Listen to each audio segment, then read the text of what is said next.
Alors aujourd'hui, on plonge dans le monde assez fascinant, je trouve, des corallimorphères. Oui, un groupe d'animaux marins vraiment intéressant.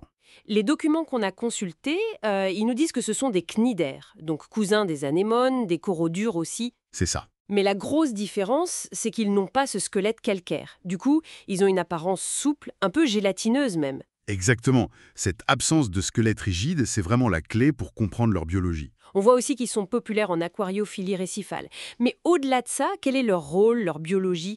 C'est un peu ça notre mission aujourd'hui, décrypter leur mode de vie à partir de ces infos. Tout à fait. Pour bien les situer, il faut penser à des organismes de la classe des anthozoaires, sous-classe Hexacorallia, et l'ordre spécifique, c'est Corallimorpharia. D'accord. Ils sont effectivement très proches des scléractiniaires, les coraux durs bâtisseurs de récifs, mais voilà, sans ce squelette en aragonite. Et comprendre ça, ça nous aide à voir leur place dans l'écosystème et pourquoi, en aquarium, il faut faire un peu attention. Ok, donc cette absence de squelette, c'est le point de départ. Mais alors si on regarde de près, ça ressemble à quoi un corallimorphe? C'est quoi cette structure simple dont on parle? Imagine un polype, une sorte de petit sac, si tu veux, avec une seule ouverture au milieu d'un disque. Le disque oral, c'est la bouche. D'accord, une bouche centrale. Voilà. Et tout autour, il y a les tentacules. Souvent, ils sont plutôt courts, assez nombreux. Et leur forme, elle peut varier pas mal. Parfois, ce sont des petites boules. Parfois, ils sont un peu lobés ou alors tout lisses. Et ils piquent comme les anémones? Oui, ils ont des nématocystes. Ces cellules urticantes typiques des cnidaires. Un peu comme des mini-harpons microscopiques. Mais en général, leur piqûre est moins forte que celle des anémones. Moins dangereuse, quoi. Voilà. Et tout ça, ça repose sur une colonne, une base musculaire qui leur permet de bouger un peu, de se contracter. Et ils s'accrochent au substrat, au rocher ou au sable, avec un pied, le disque pédieux. D'accord. Et comme il n'y a pas de squelette rigide, ça explique leur forme souvent aplatie et leur grande flexibilité. Mais attention, cette structure, même si elle paraît simple, elle permet des stratégies de vie hyper efficaces. Cette flexibilité, c'est déjà une piste intéressante. Et comment ça se répercute sur leur façon de manger? Les sources parlent de mixotrophie. Qu'est-ce que ça veut dire pour eux? Ah, la mixotrophie, c'est un peu leur super pouvoir pour la nutrition. Ça veut dire qu'ils mélangent les stratégies. Ils ne font pas qu'une seule chose pour se nourrir. Exactement.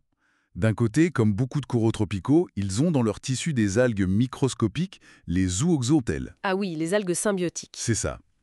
Grâce à la lumière du soleil, ces algues font de la photosynthèse et produisent de l'énergie qu'elles partagent avec le corallimorphe.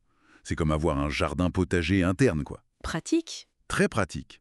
Mais ce ne sont pas juste des plantes animaux. Ils chassent aussi activement. Avec leurs tentacules, ils attrapent des proies, du plancton, des petites particules organiques qui flottent dans l'eau. D'accord, donc photosynthèse et chasse. Et ce n'est pas tout. Troisième stratégie. Ils peuvent absorber directement des nutriments qui sont dissous dans l'eau de mer. Adaptabilité énorme.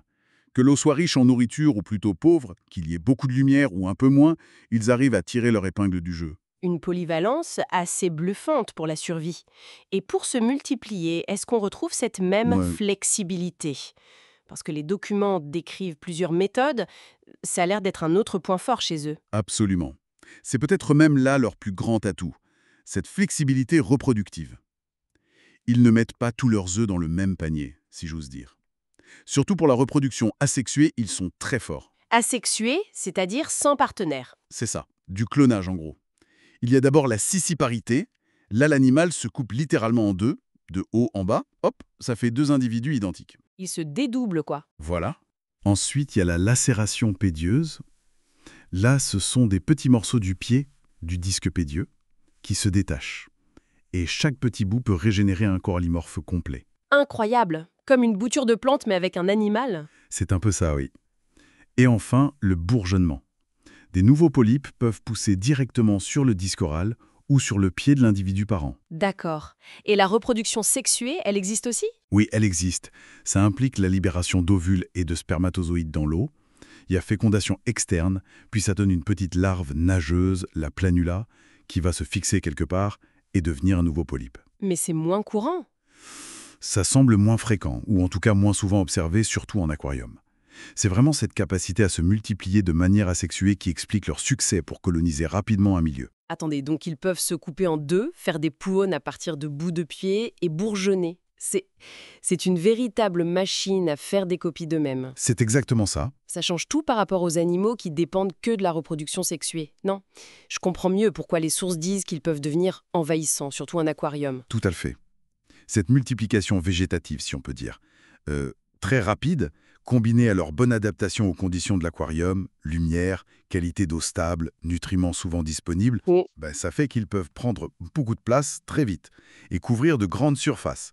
C'est cette vigueur qui leur donne cette réputation d'envahissants parfois. Ils peuvent vraiment prendre le dessus. Et cette prise de dessus, comment ça se passe concrètement? Quand ils interagissent avec d'autres habitants, les coraux durs par exemple, on a dit que leurs nématocystes étaient moins puissants, mais ils ont l'air quand même très compétitifs. Oui, même si leurs armes urticantes sont peut-être moins redoutables que celles de certaines anémones, ils ont d'autres stratégies. La compétition principale, c'est pour l'espace.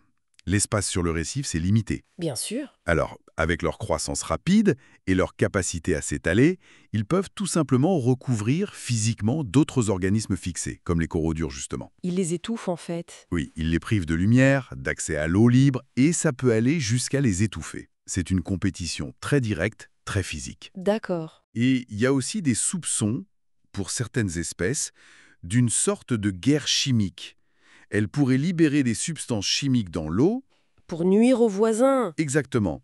Des substances qui inhiberaient la croissance des concurrents ou qui seraient toxiques pour eux. C'est là qu'on voit leur côté un peu plus combatif, quoi.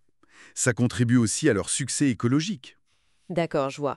Donc si on résume, structure simple mais super flexible, alimentation très opportuniste, une reproduction d'une efficacité redoutable et des stratégies pour gagner de la place assez agressives. Quelle serait la signature unique des corallimorphiens finalement? Leur signature, je dirais que c'est vraiment ce mélange. Une apparente simplicité structurelle, mais derrière, une capacité d'adaptation et un opportunisme incroyable. Hmm. Ils sont à une position intéressante entre les anémones et les coraux durs. Ce qu'il faut retenir, c'est cette flexibilité à tous les niveaux. Leur corps, leur façon de manger, leur façon de se reproduire. Cette polyvalence, quoi. C'est ça.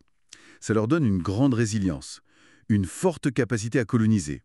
Dans les récifs naturels, ils ont leur place, leur rôle écologique. En aquarium, c'est un peu à double tranchant. Ils sont beaux, souvent très colorés, très appréciés. Oui. Mais cette même vigueur biologique qui fait leur succès, elle demande une gestion prudente pour éviter qu'ils ne déséquilibrent tout l'aquarium.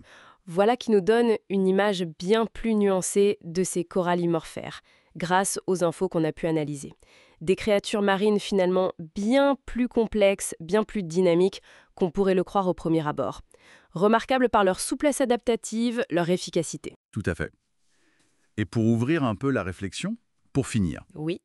si on considère leur capacité à bien se porter, à concurrencer les coraux bâtisseurs de récifs, parfois de façon assez agressive, comment leur rôle pourrait évoluer dans des écosystèmes récifaux qui sont de plus en plus stressés? Je pense au changement climatique, au réchauffement de l'eau. Bonne question. Est-ce que leur résilience, qui est peut-être plus grande que celle de certains coraux durs face à ces stress, pourrait faire d'eux les gagnants relatifs dans les récifs de demain? Et si c'est le cas, qu'est-ce que ça impliquerait écologiquement, un récif où les corallimorphères prendraient plus de place?